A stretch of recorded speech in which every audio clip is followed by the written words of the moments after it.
আক্রান্ত doctor B.R.. Ambedkar, আক্রান্ত সংবিধান, আক্রান্ত ধর্মনিরপেক্ষতা, এমনই স্লোগান তুলে জলপাইগুড়িতে কেন্দ্রীয় স্বরাষ্ট্রমন্ত্রী অমিত শাহর কুশপুত্তলিকা দাহ করলেন জলপাইগুড়ির বামপন্থী সমর্থকেরা। অবিলম্বে কেন্দ্রীয় স্বরাষ্ট্রমন্ত্রী অমিত শাহকে পদত্যাগ করতে হবে বলে দাবি জানান তারা। তাদের অভিযোগ, রাজ্যসভায় নিজের বক্তব্যের মধ্য দিয়ে ডক্টর বি.আর. আম্বেদকরকে অপমান করেছেন অমিত শাহ। কেন্দ্রীয় স্বরাষ্ট্রমন্ত্রীর বিবৃতিতে আক্রান্ত হয়েছে ভারতের সংবিধান, আক্রান্ত হয়েছে ধর্মনিরপেক্ষতা।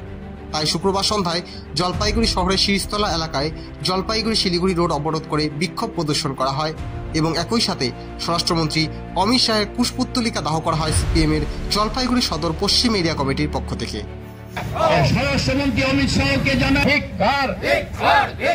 আম্বেদকর প্রণীত ধর্মনিরপেক্ষ গণতান্ত্রিক সংবিধানকে রক্ষার দাবিতে সমস্ত মানুষ এক হও।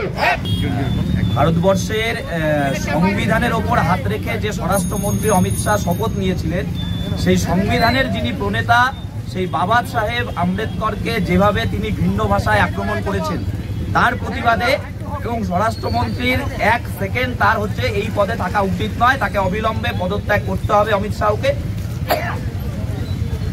সেজন্য আমরা হচ্ছে শিরিষতলা মোড়ে আজকে অমিত শাহর পুষ্পতুল দাহ করলাম এবং আমরা অবিলম্বে অমিত শাহের পদত্যাগ চাই। তার পদত্যাগের দাবিতেই সারা দেশ জুড়ে আমাদের এই লড়াই চলছে। আপনারা দেখছেন নর্থ বেঙ্গল সমাচার, উত্তরের বার্তা, সত্যের পথে।